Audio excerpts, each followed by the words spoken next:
Hello class. Today we're going to talk about angles within parallel and perpendicular lines.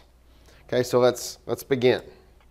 Our standard that we're using today is we're going to use informal arguments to establish facts about the angle sum and exterior angle of triangles, the angles created when parallel lines are cut by a transversal, and the angle-to-angle criterion for similarity of triangles.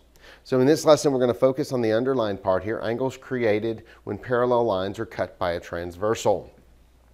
So let's begin by asking you a few questions. Let's see if you remember from some of the vocabulary that we've done already. It says angles whose measure have a sum of 90 degrees are, well, if we add them together and there's two angles, we add them together, they're 90 degrees, they're complementary angles.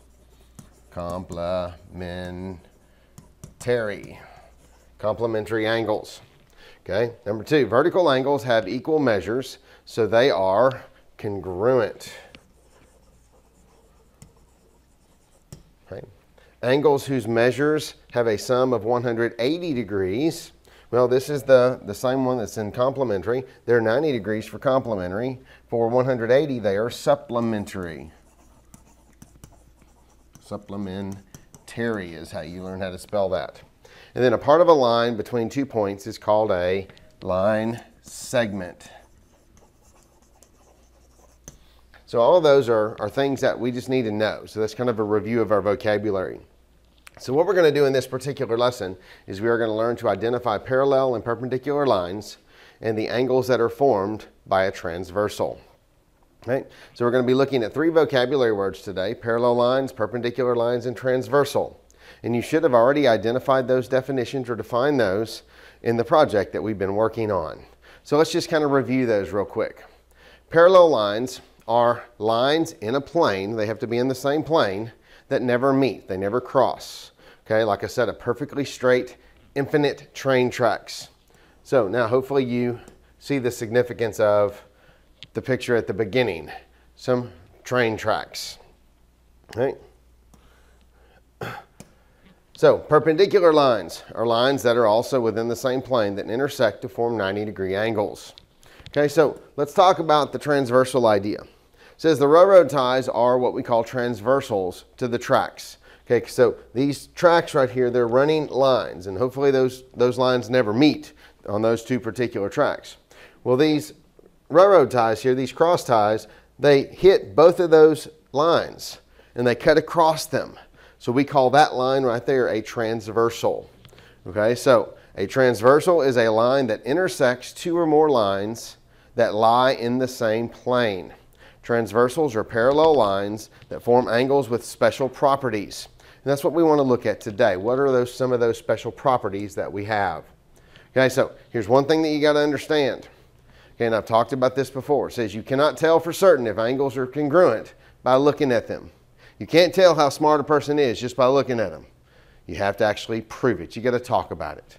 Okay, and that's what this is. You have to prove what those angle measures are. So let's look at a set of parallel or set of lines that are cut by a transversal. Okay, it says we've got these lines right here. So it says measure the angles formed by the transversal and parallel lines. So they're saying that A and B here are parallel. Okay, which angles seem to be congruent? So what I want to do is I'm going to give you a protractor and I'm going to give you a copy of that set of angles. Okay, oh actually this one right here, sorry. And I want you to measure those. And I want you to see what are the relationships that are involved. Okay, so pause the video, take the protractor and actually measure each of those angles. Okay, so let's see what you found out. So let me pull up my protractor here.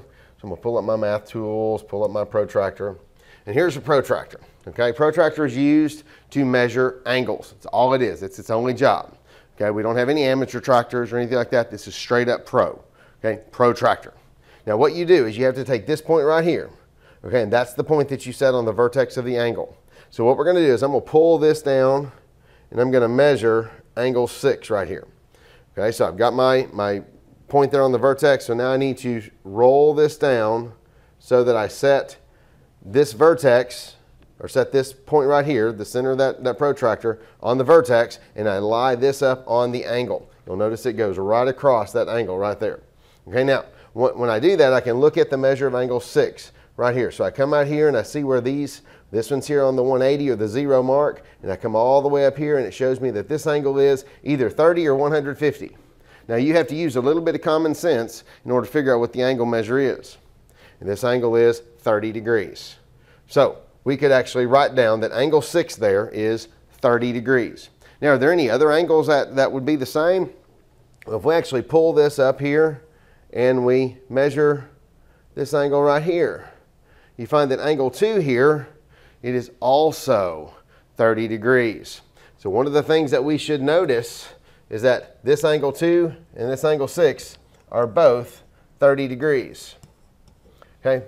Now, based on some of your definitions that you've had, you should be able to figure out that there are some other angles here that are also going to be 30 degrees. So if I pull this down, okay, and if I tried to measure this angle right here, angle 4, and I slid this and I rotate this thing around so that I could measure angle 4, so I do the same thing. I place that on that center point. I line this up on that ray. You'll notice that that angle right there, it's also 30 degrees.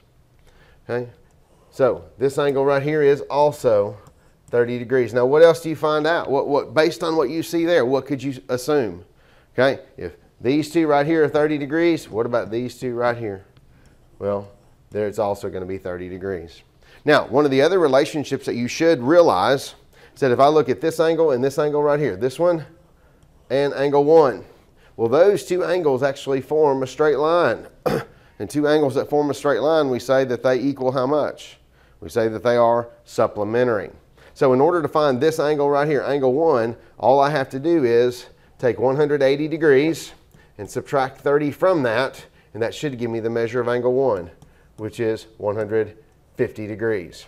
And if we take this protractor and put that on that angle, okay, so if we measure this one right here, if I put it back right here, okay, right here, here's our start. I go all the way over, all the way across until I get to, well, actually I'm looking at these two right here, this angle right here. So I look at this angle right here, here's 0, I go all the way around here, and I find out that the other half of that is on the 150. So it really is 150 degrees. So this angle is 150 degrees. So now if this one is 30 and this one is 30, this one's 150, what could we say about angle 3? We could say it is also 150 degrees. Now if these two are 30, what could I say about 50 and 70? That they are also 150 degrees. So we find some very unique relationships within these angles here. And you find that if you look at it carefully enough, when you're looking at your definitions, let me get rid of my protractor here. If you look at your definitions that we've been working on, this angle 2 and this angle 6 are something that we call corresponding angles. So corresponding angles are congruent, and we said that they were 30s. Okay. We can also say that angle 3 and angle 7 are corresponding angles. Okay, so if angle 3 was 150, then angle 7 had to be 150. So all you really have to know is one angle within a set of parallel lines and a transversal, as long as we know that they're parallel. Now, what if I don't know that they're parallel? Well, if when I measure them, and I measure this one is 30, and I measure this one down here is 30, then I can actually say that line A and line B are parallel. That's how you prove that they're parallel.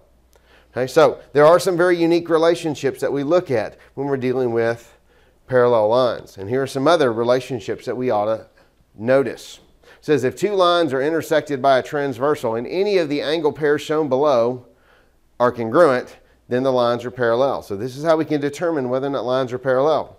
So if this angle here and this angle here are congruent, they're the same, we can say that they're parallel because they're what we call alternate interior angles. Notice they alternate on each side of the transversal and they're inside the parallel lines. That's why we call them alternate interior. These are what we call alternate exterior because, again, they alternate on either side of the transversal and they're on the outside of the parallel lines. And then we've got the corresponding angles, the ones that are in the same place on two different lines. Okay? So all of those relationships are very important. Okay? And that's what we're looking at. So there's some properties that we look at. It says if two parallel lines are intersected by a transversal, the following things can happen. It says the acute angles that are formed are all congruent. Okay, these acute angles, the small angles. The obtuse angles are all congruent, the angles that are greater than 90 degrees. That any acute angle and its any acute angle is supplementary to any of the obtuse angles. So if I take any of those angles. Okay, take for example, going back to that problem that we just did. If I take this acute angle and this obtuse angle right here, that if I add those together, they're going to be supplementary. Okay, all these acute angles, this one, this one, this one, this one, they're all going to be congruent. All the obtuse angles, okay, they're going to be congruent. Okay, so we need to make sure we understand that. Okay, then if the transversal is perpendicular to the parallel lines, okay, in other words, we've got two parallel lines here and we've got one that comes down perpendicular, then all the angles formed are congruent 90-degree angles. Okay, so if they're perpendicular, they're going to make 90 degrees. That's what perpendicular, the definition of perpendicular is. Now what we're going to be doing today is we're going to be working on a little assignment. Okay, so I'm going to be giving you a set of lines and I'm going to give you one angle. And what you're going to have to do is find all the missing angles. So we know that if this angle right here is our given at 124, and I look for, okay, all these different angles here, I know that this angle and this angle, angle 3, they're going to be the same. Okay, they're going to be the same, 124, because they're what we call vertical angles. Okay, then I know that I can find angle 1 because this 124 and this angle 1, they're going to be supplementary, so they have to equal 180. So I just take 180, I subtract 124 from that, and I'll get the measure of this angle right here. Okay, so let's subtract here. So we subtract 10 take away 4 is 6, 7 take away 2 is 5, and then that's 0. So I know this angle right here is 56 degrees. So if angle 1 is 56, what does that mean for angle 2? Well, it's also 56 degrees. So now we start looking at the relationship between line L and line M. Okay, well, I know that this 124 and this angle 4, they're what we call corresponding angles. So if this one's 124, so is this angle. Okay, and if 4 is 124, then angle 7 is 124. And then if angle 1 is 56, then I know angle 5 is 56 degrees. And if angle 5 is 56, then I know angle 6 is 56 degrees. And that's what we're going to be looking at on our assignment today. How do I determine the missing angles when given one angle of a set of parallel lines that are cut by a transversal? And that's our lesson for today.